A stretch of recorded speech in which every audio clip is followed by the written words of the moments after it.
Hello everyone, आप सभी दोस्त हैं। इस वीडियो में हम लोग देखने वाले हैं एलजी इलेक्ट्रॉनिक्स आईपीओ को। एलजी इलेक्ट्रॉनिक्स आईपीओ की ऑफिशियल डेट कल आ चुकी थी। आज इस कंपनी की प्राइसमेंट हम लोग को आते हुए दिखी है, तो उसके अकॉर्डिंग वैल्यूएशन किस तरीके से कैसी अच्छी रखी गई है। टाटा कैपिटल्स आईपीओ से अच्छा वैल्यूएशन इस कंपनी के द्वारा रखा गया है, जिसके अकॉर्डिंग ग्रे मार्केट प्रीमियम में भी काफ़ी अच्छी मोमेंटम टाटा कैपिटल आईपीओ से बेहतरीन दिख रही है। तो इनके बारे में इस वीडियो में डिटेल्स में बात करने वाले हैं। सो वीडियो को इंतजार देखिएगा और ऐसे ही daily IPO grey market premium से जुड़ी अपडेट के लिए चैनल को सब्सक्राइब कर लीजिए। साथ ही कमेंट्स में टेलीग्राम ग्रुप का लिंक दिया गया है, वहाँ भी जुड़ सकते हैं टाइम पे अपडेट के लिए। एलजी इलेक्ट्रॉनिक्स आईपीओ के बारे में बात करें तो ये आईपीओ यहाँ पे 7 अक्टूबर से, नेक्स्ट वीक ये आईपीओ ओपन होगी 7 अक्टूबर से। आईपीओ की क्लोजिंग डेट 9 अक्टूबर को रहने वाली है, यानी कि इस आईपीओ में 7 अक्टूबर, 8 अक्टूबर और 9 अक्टूबर इन 3 डेट को इस मेन बोर्ड आईपीओ में अप्लाई करने के लिए समय रखा गया है। वैसे तो 8 अक्टूबर को टाटा कैपिटल्स आईपीओ की क्लोजिंग डेट है, लेकिन इस आईपीओ के बारे में बात करते हैं तो वहाँ से आप लोगों को अच्छी रिस्पॉन्स इस आईपीओ में मिलने की चांस वैल्यूएशन के अकॉर्डिंग और जीएमपी में जो कारोबार हो रही है उसके अकॉर्डिंग बनने की चांस बन रही है, क्योंकि इस कंपनी की जो ऑफिशियल प्राइस बैंड है और जो कंपनी की कटअप प्राइस रखी गई है उसको यदि हम लोग देखें तो कंपनी की फेस वैल्यू 10 रुपीज़ है, यानी कि कंपनी आने वाले समय में यदि चाहे तो अपनी शेयर होल्डर्स को स्प्लिट की भी अनाउंसमेंट कर सकती है। और इशू प्राइस बैंड के अकॉर्डिंग कंपनी की अपर प्राइस बैंड 1140 पे रखा गया है। इसी 1140 पे अपर प्राइस बैंड पे 13 इक्विटी ऑफ शेयर मिनिमम आपको एक लॉट अप्लाई करते समय सिलेक्ट करना होगा, तो जाकर आपको इस आईपीओ में अलॉटमेंट आने वाले समय में मिलने वाली है। वैसे इस कंपनी के बारे में बात करते हैं तो कंपनी की जो 1140 करोड़ की total issue size cutoff price रखी गई है, उसमें आप लोगों को 108 रुपये यहाँ पे डिस्काउंट रखा गया है। 108 रुपये किसके लिए डिस्काउंट रखा गया है, तो 108 रुपये डिस्काउंट आपको जो इस कंपनी की एम्प्लॉय हैं उनके लिए 108 रुपये डिस्काउंट रखी गई है। और उनके लिए जो कटअप प्राइस निकल कर आ रही है 1032 रुपये कटअप प्राइस पे यहाँ पे आप लोग अप्लाई कर सकते हैं। आपके लिए 1032 रुपये कटअप प्राइस निकल कर आती हुई दिख रही है। कंपनी की लिस्टिंग बीएसई एनएसई दोनों जगह पर होने वाली है। बुक बिल्डिंग आईपीओ है, इसके कारण टोटल इशू साइज के डिस्ट्रीब्यूशन के बारे में बात करते हैं तो डिस्ट्रीब्यूशन यहाँ पे टोटल इशू साइज में हम लोगों को दिख रही है कि 50% शेयर क्यूआईबी को एलोकेट किया जाएगा, 35% शेयर रिटेलर्स को एलोकेट करी जाएगी और 15% शेयर कैटेगरी को एलोकेट किया जाएगा। इस आईपीओ में रिटेलर्स के बारे में बात करते हैं तो मिनिमम 15,000 अमाउंट्स की यहाँ पे रिक्वायरमेंट आप लोगों को इस आईपीओ में रहने वाली है। और एच.एन.आई कैटेगरी के बारे में बात करते हैं तो बिग एच.एन.आई, स्मॉल एच.एन.आई, 2 लाख से ऊपर और 10 लाख से नीचे वाले कैटेगरी की बात करते हैं तो स्मॉल एच.एन.आई दिख जाती है।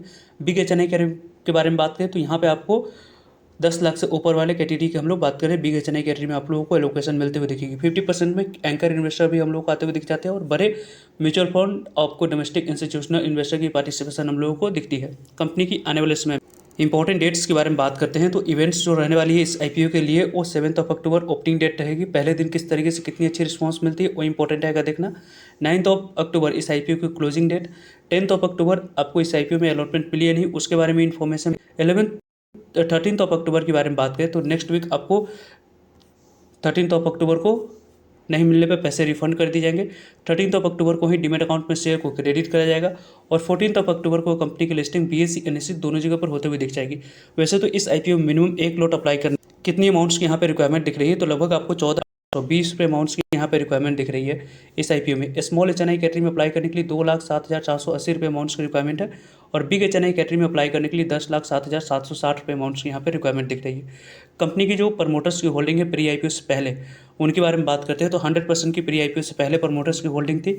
अभी भी इस कंपनी में प्रमोटर्स की होल्डिंग 85% की रहने वाली है, यानी कि इस कंपनी की प्रमोटर्स को विश्वास है कि कंपनी आने वाले समय में और अच्छी ग्रोथ दिखाएगी और जिस तरीके की जैसी बिजनेस सेगमेंट में कंपनी काम कर रही है उसके अकॉर्डिंग इस कंपनी में आने वाले समय में अच्छी रिस्पॉन्स हम लोग को इन फ्यूचर दिखाएगी। इसकी चांस ज़्यादा बनने है क्योंकि कंपनी के फाइनेंशियल हेल्थ के बारे में बात करते हैं तो काफ़ी अच्छी स्ट्रॉन्ग कंपनी की फाइनेंशियल हेल्थ दिख रही है। FY23 की डाटा है, FY24 की, 25 की और 26 की 3 मंथ की यहाँ पर डाटा दी गई। यहाँ पे 3 मंथ की डाटा दिए गए, यहाँ पे 12 मंथ की, यहाँ पे भी 12 मंथ की और यहाँ पे भी 12 मंथ की डाटा कंपनी के द्वारा अवेलेबल करवाया गया है। कंपनी की पहले एसेट के बारे में बात करें तो एसेट कंपनी के पास किस तरीके से कैसी है, तो यहाँ पे 8,992 करोड़ की कंपनी की एसेट थी। वहाँ पे आप लोगों को 2023 से 8,498 करोड़ की एसेट हुई।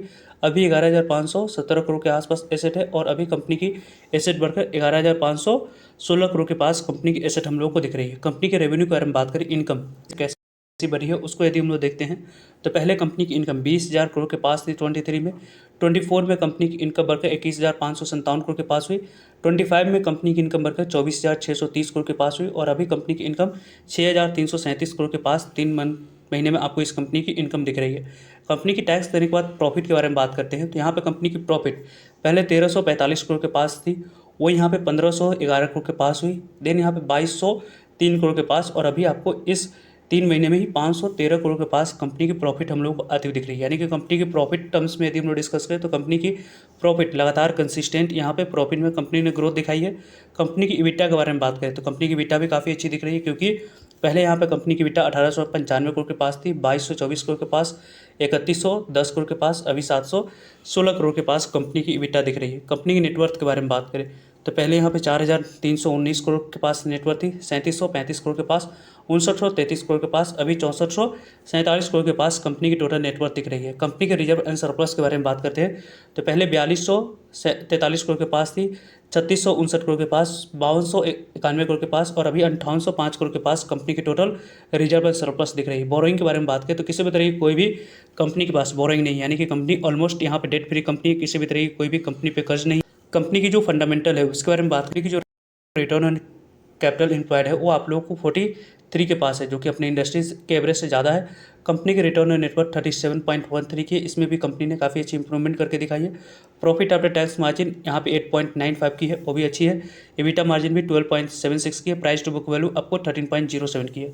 इस कंपनी के जो पीयर कंपटीटर है जो पहले से ही लिस्टेड है उनके बारे में बात करें और इस कंपनी की जो प्राइस ट्रोनिंग रखी गई है उसके बारे में बात करते हैं तो 37 की प्राइस ट्रोनिंग है यहाँ पे इस कंपनी के द्वारा रखी गई है। और इस कंपनी की पीयर कंपटीटर के बारे में बात करें तो हैवेल्स की प्राइस ट्रोनिंग 64 की है, वोल्टास की प्राइस ट्रोनिंग 52 की है, और वायरपूल की बात करते हैं तो 43 की है, और इसकी ब्लू स्टार की प्राइस ट्रोनिंग 65 की है, और इस कंपनी की प्राइस ट्रोनिंग इस आईपीओ की 37 की रखी। यानी कि इस कंपनी ने पूरी तरीके से अपने जो पीयर कंपटीटर की बात करें जो लिस्टेड है उनसे वैल्यूएशन वाइज कंपनी ने टेबल पे कुछ स्कोप्स हो रहा है, उसके कारण से इस आईपीओ की ग्रे मार्केट प्रीमियम में टाटा कैपिटल आईपीओ से बेहतरीन जीएमपी दिख रही है। और वैल्यूएशन वाइज भी यदि हम लोग डिस्कस करें तो टाटा कैपिटल आईपीओ की जिस तरीके की जैसी हाई वैल्यूएशन की डिमांड्स रखी गई उस तरीके की वैसी इस कंपनी की हाई वैल्यूएशन की डिमांड्स नहीं रखी गई। पहले तो एलजी इलेक्ट्रॉनिक्स आईपीओ की 15,000 करोड़ तक की इशू साइज के बारे में बात चल रही थी, लेकिन इस कंपनी की जो इशू साइज है 11,000 करोड़ के पास आई है। यानी कि कंपनी ने वैल्यूएशन के अकॉर्डिंग थोड़ी सी स्कोप छोड़ी है, जिसके कारण से इस कंपनी में जो रिस्पॉन्स है वो यहाँ पे